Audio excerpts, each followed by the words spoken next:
हर हर महादेव, सनातन धर्म की जय हो, वंदे मातरम। सभी मित्र जुड़ जाए। आज एक बहुत अहम मुद्दा लेके आया हूं। बहुत संगीन, विचार करने योग्य मसला है। मसला है हमारे पठानकोट का। वहां का मैंने एक पोस्ट डाली थी कल। उसमें मैंने ये लिख के डाला था कि पठानकोट में बढ़ती हुई हलाल चिकन बिरयानी की दुकानों से क्या नुकसान होगा, क्या नुकसान हो रहा है। देखिए, सबको पता है कि ये जो विधर्मी है ये हलाल मीट जो है वो खाते हैं। कोई भी चीज जानवर को अगर मारेंगे तो हलाल करके खाएंगे, मगर खुद खाएं तो खाएं। अब ये क्या है, इन्होंने ऐसा प्रकरण बना लिया है कि जितने भी गैर मुसलमान हैं, चाहे वो हिंदू हैं, चाहे वो सिख हैं, चाहे वो जैन हैं, चाहे बौद्ध हैं, उनको योजनाबद्ध तरीके से हलाल खिलाया जा रहा है। हलाल मीट परोसा जा रहा है। आज बड़े बड़े होटलों में, बड़े बड़े रेस्टोरेंटों में हलाल मीट की ही ज्यादा लगता है। वहां ज्यादा डिमांड जो है वो हलाल की ही है और हलाल खा रहे हैं। हिंदुओं, हलाल खाने से आपका क्या क्या नुकसान हो सकता है, पहले मैं ये बता दूं आपको। आपने अगर भूल से भी हलाल, पहली बात तो मांस खाना ही जो है वो सनातन धर्म में वर्जित है। सनातन धर्म, सनातनी कभी नहीं चाहता कि कभी किसी जीव को मार के खाया जाए। सनातन धर्म में ऐसा प्रावधान नहीं है।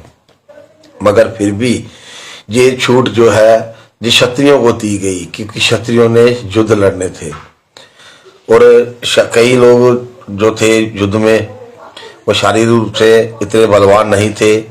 तो उस समय उनको युद्ध के लिए तैयार करने के लिए ये चीज जो थी उनको अलाउड किया गया कि भाई आप हो सके तो कभी कभी भाई मांस का सेवन कर लिया कीजिए, ताकि आपकी जो है आपकी ताकत जो है वो बनी रहे। मगर अब जो चल रहा है देश में या कहीं भी, अब तो सिर्फ स्वाद के लिए सब चला जा रहा है। ये मांस तो एक प्रमुख चीज बन गई है, मतलब सबको खाना ही है, सबको खाने का मतलब वो है। तो इतना नहीं पता हिंदुओं को कि तुम्हारा अगर हलाल मीट जिंदगी में एक बार खा लोगे तो उसका नुकसान क्या है। पहली बात है कि तुमने अगर एक बार भी जिंदगी में हलाल का सेवन कर लिया तो तुम सनातन धर्म से जैसे हो जाते हैं ना, शो हो जाती है। हमारे शो बोलते हैं, हमारे डोगरी का वर्ड है शो होगी तुम्हें। तो तुम अब हमारे धर्म के किसी काम के नहीं रहे। जब तक कि तुम कहीं से जाके किसी पंडित से या किसी स्थान से, किसी बड़े धर्म गुरु से आप अपनी शुद्धि नहीं करवा लेते।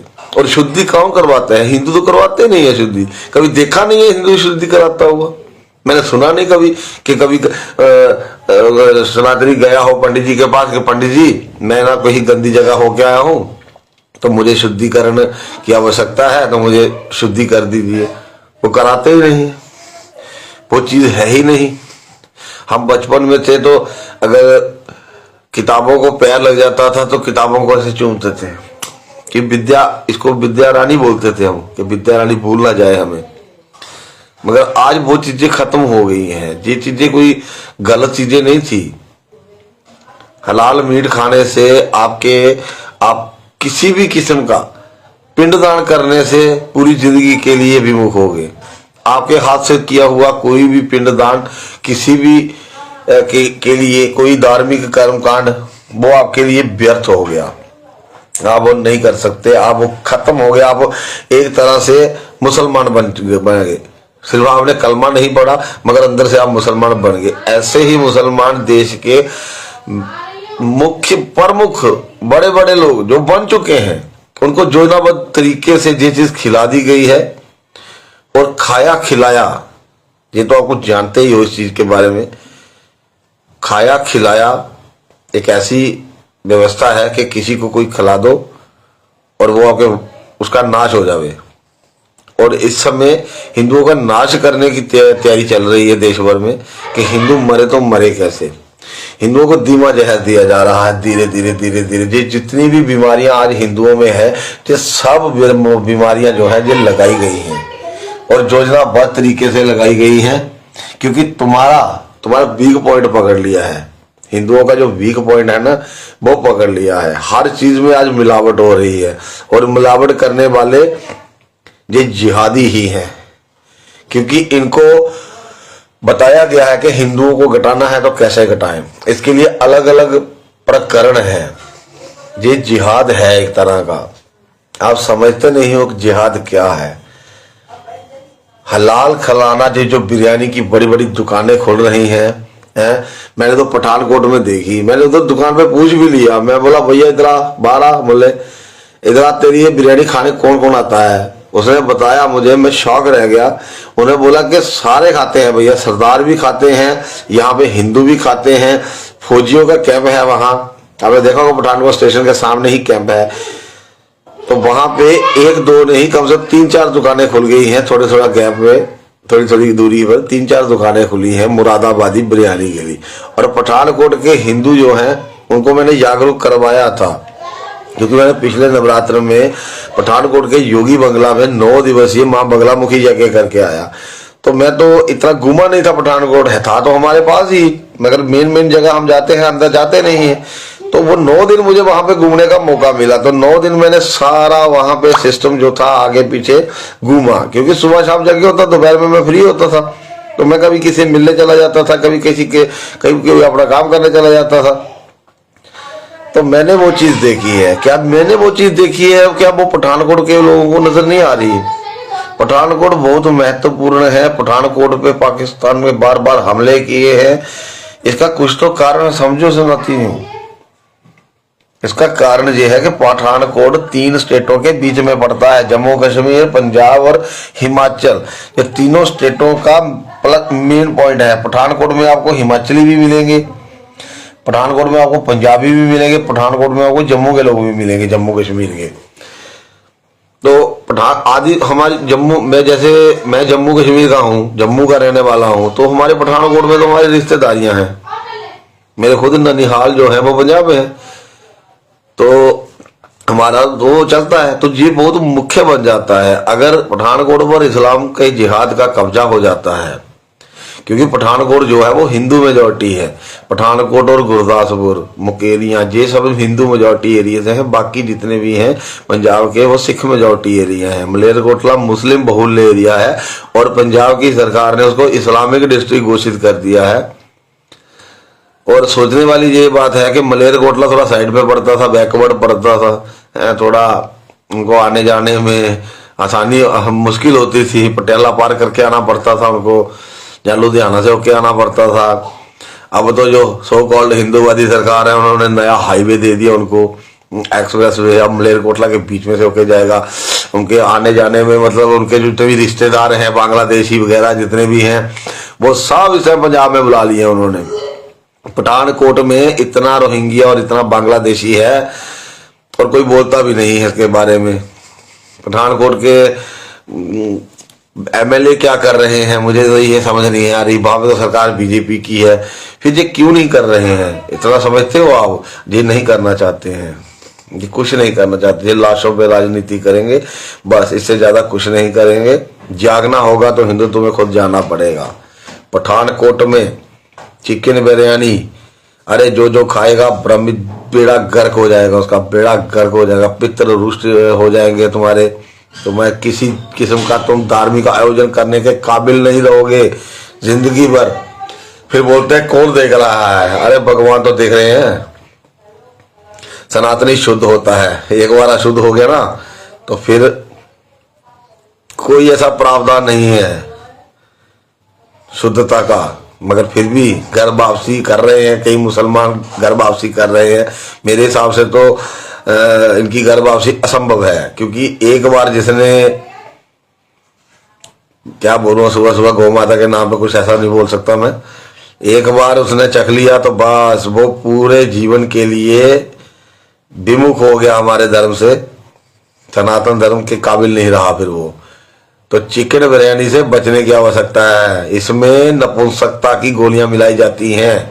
नहीं यकीन है यूट्यूब पे खुद देख लो, मेडिसिन इन बिरयानी, उसमें देखो क्या पकड़ा गया, बरेली का मुल्ला पकड़ा गया है, उसमें नपुंसकता की गोलियां मिलाई जा रही हैं। आपके जो आप गोलगप्पे, माताएं बहनें बड़े चाव से गोलगप्पे खा रही है ना, इन गोलगप्पों में भी दवाई मिलाई जा रही है ताकि हमारी बहनें जो है वो बांझ हो जाएं। आपको पता ही नहीं है इस बात का। कितने, अरे हिंदुओं तुम्हें पता ही नहीं है तुमसे कितनी नफरत करते हैं ये मुल्ले, कितनी नफरत करते हैं तुम्हें। और ये कोई मुल्ले नहीं है, ये बाहर से कोई नहीं आए हैं, ये यहीं के हैं और एक खुन्नस निकाल रहे हैं। खुन्नस मुसलमान धर्म में क्यों गए ये पता है तो आपको, ब्राह्मणों और क्षत्रियों से द्वेष के चलते हुए, उनसे द्वेष करते करते इतने संकल्प हो गए कि मुसलमान बन गए, ताकि मुसलमान, क्योंकि उस समय हुकूमत इनकी थी मुगलों की, इन्होंने सोचा हम मुगल बन जाएंगे, मुगलों के साथ हो जाएंगे तो ब्राह्मणों और क्षत्रियों का बढ़िया से विनाश कर पाएंगे। क्योंकि मानव अपने ह्यूमन बिहेवियर है ये, हम इंसान हैं, हम किसी के सगे नहीं हैं, सच बता रहा हूं, किसी के सगे नहीं है। आपने देखा होगा कि लाला बड़ी दुकान में लाला है, उसे लड़के रखे होते हैं आगे, उनको बार बार दाने मारता है, फलान जी लेके आओ, फलान जी लेके आओ, दाल डालो, जे करो वो करो, पूरा दिन घुमाते रहते हैं। और कभी उन बच्चों को, जो लड़के उनके पास काम करते हैं, कभी उनके साथ बैठना, कभी उनका मन का वो टटोलना, उनको मन को, वो उस व्यापारी के सगे नहीं है। हालांकि उनको खिला रहा, पिला रहा, रोजगार दे रहा, सब कुछ दे रहा, मगर उनके सगे नहीं है। मौका आने पर 2 मिनट में उसके साथ गद्दारी कर देंगे ये। हम किसी के सगे नहीं है। हिंदू क्यों नहीं किसी को सगा बैठाता, अपने साथ क्यों नहीं बैठाता? अब अगर किसी को बसाना भी हो तो अपने घर से थोड़ा दूर जाके बसाएगा, अपने घर के पास नहीं बसने देगा। क्यों नहीं बसने देगा? क्योंकि ह्यूमन बिहेवियर है ये मानव का नेचर है, ये कुदरत दिमाग ही ऐसा है कि किसी के खुश नहीं होगा कि, मतलब अपना अगर 100 रुपए का फायदा हो जाएगा उसमें इतनी खुशी नहीं है। अगर किसी के 50 रुपए गुम हो जाएंगे तो उससे ज्यादा खुशी मिलेगी उसको। ये इंसान है, ह्यूमन बिहेवियर है, हम एक दूसरे के, और ये बिहेवियर बदल सकता है आध्यात्मिक ज्ञान से। अगर बच्चों को शुरू से ही आध्यात्म की तरफ रखा जाए, उनको प्रभु रामचंद्र जी की कथा बताई जाए कि रामचंद्र जी ने क्या किया, मर्यादा में रहकर। एक दिन उनको राज तिलक होना था, उसी दिन उनको वनवास मिल गया। तो ये बातें अगर त्याग की भावना अगर बच्चों में सिखाई जाए तो मुझे नहीं लगता कि आने वाले नस्ल जो है हमारी ऐसी पैदा हो जो आज है। आज जो पैदा हो चुके हैं, आज जो ग्रेजुएट हो चुके हैं आज की डेट में, मैं बताता हूँ 80 से लेकर 90 तक वाले जितने भी हैं, ये सब ईर्ष्या से भरे हुए हैं। सबको ईर्ष्या है, सब दुखी हैं, सरकार से दुखी हैं, क्योंकि जैसा वो चाहते थे ऐसी जिंदगी उन्हें मिल नहीं पाई, सरकार ऐसा कर नहीं पाई उनके लिए। कुछ तो थे वो पढ़ लिख के तो विदेशों में जाके बस गए हुए हैं। इस देश का पूरी प्रतिभा जो है वो विदेशों में है। ये चीज सरकार को पता भी है इस चीज के बारे में, क्योंकि बड़ी बड़ी कंपनियों के सीईओ वगैरह जो है वो भारतीय हैं। वो वहां क्यों गए? वो वहां इसलिए गए क्योंकि जहां उनको प्रॉपर सम्मान नहीं मिल सका। जिस तरह की उनकी पढ़ाई थी, जिस तरह की उन्होंने शिक्षा ग्रहण की है, उस शिक्षा के लेवल इनको काम नहीं मिल पाया। और भारत जैसे देश में, भारत में शिक्षा का मतलब सिर्फ और सिर्फ नौकरी पाना है, इससे ज्यादा कुछ नहीं है। और इंग्लिश पढ़ाई में पढ़ते हैं तो इंग्लिश पढ़ाई का अर्थ क्या है? इंग्लिश पढ़ाई का अर्थ है नौकर बनाना। जैसे आप देखते हो 10वीं तक आपके सब्जेक्ट सेम रहते हैं, सभी के सेम रहेंगे, उसके बाद जो है ये बदलाव हो जाएगा। ये बहुत सारी ऐसी चीजें हैं जो सनातन का धीरे धीरे धीरे धीरे धीरे नाश कर रही हैं। अरे मुगलों को 1000 साल से ऊपर लग गया, 1000 साल से यही कोशिश में लगे हुए हैं। वो कईयों को अपने साथ मिला चुके हैं, कई अभी मिलना बाकी हैं। कई तो ऐसे हैं जो ऊपर से तो हमें हिंदू दिखते हैं मगर अंदर से वो इस्लाम के जिहादी हैं, कट्टर वाले। और ऐसे हिंदुओं को बचा नहीं सकते हम, क्योंकि हमें उनको बचाने की भी मुफ्त की जिम्मेदारी पड़ गई है, उनको भी बचाना पड़ रहा है। और धर्म की बात रही, आज खाने पीने की चीजों में तो मिलावट है ही है। कौन सी ऐसी चीज है हिंदुओं जो दूध तुम मार्केट में पी रहे हो, सच बता रहा हूं, जहर है। जहर है। जो तुम खाद्य, खासकर तैयार हुआ सामान जितना भी रेडियो पे जो तुम मतलब एक शाम के टाइम देखो उधर पिज्जा बर्गर, ये क्या है, ये सब जहर है। और जहर का स्वाद जो है ये हिंदुओं ने चख लिया है। हिंदू तो खाने के पीछे जान दे देगा, मरता है खाने के पीछे, कुछ भी खा जाएगा और बाद में भुगतेगा। ये जितनी बीमारियां इस समय भारतवर्ष में चल रही हैं, सब बीमारियां दी गई हैं और तरीके से दी गई हैं। ये छोटे मोटे नहीं, पढ़े लिखे लोगों का काम है। ये पढ़े लिखे लोगों का काम। अनपढ़ रहेगा तो ऐसा नहीं रहेगा, अनपढ़ होगा तो ऐसा काम नहीं करेगा। अंग्रेजी शिक्षा जो है इसकी, इससे जो अगर पढ़ जाता है ना तो वो सिर्फ नाश की तरफ ही जाएगा, वो सही काम नहीं करेगा। सही काम करेगा तो कैसे करेगा बताइए, ये सिस्टम उसको सही काम करने नहीं देगा। और जिहादी भी यही चाहते हैं, जो वो चाहते हैं देख स्वयं ही ऐसा कर रहे हैं। खाओ बिरयानी, हमारा क्या जा रहा है, मगर धर्म के किसी काम के नहीं रहे। तुम जिंदगी में कभी पिंडदान नहीं कर पाओगे, तुम जिंदगी में कोई पूजा नहीं कर पाओगे, तुम्हारे कुल देवता नाराज हो जाएंगे, तुम्हें पितृदोष के शिकार हो जाओगे तुम। खाओ बिरयानी, मेरा कुछ नहीं जाता, मेरा कुछ नहीं जाता। अब पठानकोट वासी हो, अब तुम्हें देखना है कि तुम क्या खिला रहे हो, तुम्हारे बच्चे बाहर क्या खा रहे हैं, ये पूछना बनता है। मगर आज की डेट में कहाँ पूछ पाता है हिंदू। देखो हिंदुओं के जो मेन हुकूमतें हैं, मतलब घर की जो बागडोर रहती है, वो ज्यादातर लेडीज के हाथ में है आज की तारीख में। जेंट्स के हाथ में बहुत कम रह गई है, बहुत कम देखने को मिलता है कि जेंट्स, नहीं तो जेंट्स को तो दाबा मार के चुप करा दिया जाता है, तारे तुम चुप करो, तुम्हें पता कुछ ना है। तो ये भी मूल कारण है, क्योंकि वो पूछ ही नहीं पाता कि हमारे बच्चे क्या कर रहे हैं, कहाँ जा रहे हैं। जो चाहे माँ करे, माँ तो वही करेगी जो टीवी में देखेगी। आलस्य, जब से हमारी माताएं बहनें आलस्य एक ऐसी चीज है, जब से माताओं बहनों के अंदर आलस्य आया है तब से बीमारियां आई हैं। पहले कोई बीमारियां नहीं होती थी, क्योंकि माताएं बहनें एक बढ़िया भोजन बना के परोसती थी। आज जो खा रहे हैं, मिलावटी खाना खा रहे हैं, ये उनकी सुविधा के लिए बनाया गया है। आटा पीसा हुआ आ जाता है, दालें धोई हुई आ जाती हैं, जहां तक कि ऐसी ऐसी दालें भी आ गई हैं जिनके छिलके पहले ही मशीन से उतार दिए गए हैं, जान बचाने के लिए, कि काम ना करना पड़े, ज्यादा मेहनत ना करनी पड़े। और ज्यादा मेहनत नहीं करेगी तो बस फिर यही गंदा मंदा खाने को मिल रहा है और खा रहे हैं। और हिंदू तो बोल ही नहीं पाते, जिसके घर में लेडीज की हुकूमत हो वहां पे तो मर्द की कोई वैल्यू है नहीं, वहां मर्द को कौन पूछता है।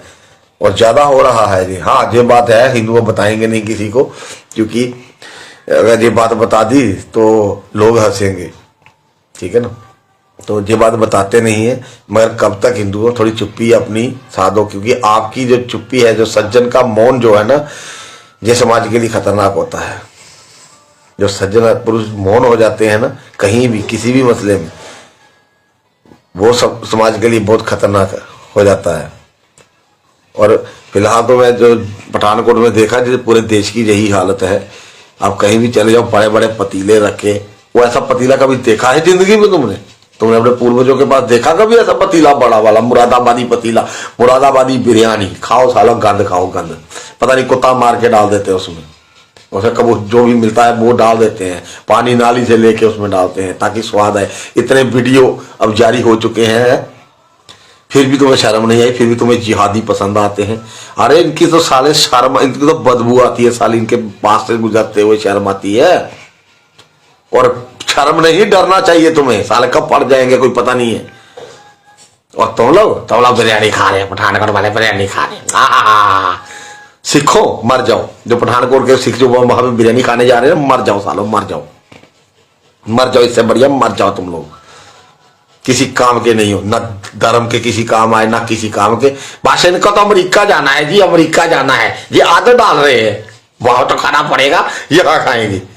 अरे जी भी सुना है मैंने, एक लड़के को बोला, मैं बोला यार ये हलाल होता है, कहता सऊदी जाना है, वहां तो खाना ही पड़ेगा, तो जहां से प्रैक्टिस कर लेते हैं। वाह तेरे, मैं बोला यार जा तो तू अपने बाल कटवा दे, तो जा चुप करके टोपी पहन ले, ऊपर सीधी बात है, टोपी पहन ले, टोपा कटवा दे, टोपा अपना। वैसे भी पंजाबी कुछ ज्यादा ही टोपा कटवाने के ज्यादा वो कर रहे हैं अब, ये भाईचारा को ज्यादा आ रहा है, लाहौरियों को ज्यादा। अगर लाहौरी इतने तुम्हारे अपने से तो उस समय निकाला क्यों तुम्हारे पूर्वजों को? पूर्वजों को निकाल दिया उस वक्त बाहर, तो तुमने साथ नहीं दिया ना किसी का, तो कोई तुम्हारा कैसे साथ देगा? मगर हम फिर भी ये बोल रहे हैं कि आने वाला समय तुम्हारा बच जाए, तुम्हारे बच्चे नाश को प्राप्त ना हो, तुम नाश को प्राप्त ना हो। इसलिए पठानकोट वालों जा जाओ, बिरयानी की दुकानें बंद करवाओ, अगर है दम तुम में तो। अगर बचा है, कोई शर्म है या बची है, तो 4 बंदे इकट्ठे करो, दुकान पे हल्ला बजाओ, बंद हो जाएगी। और वो दुकान है किसकी? है तो किसी हिंदू की ना, मूर्ख की, पैसों के चक्कर में उसने दी हुई है मुरादाबादी। खाओ मुरादाबादी बिरयानी, हमारा क्या जा रहा, ठीक है ना।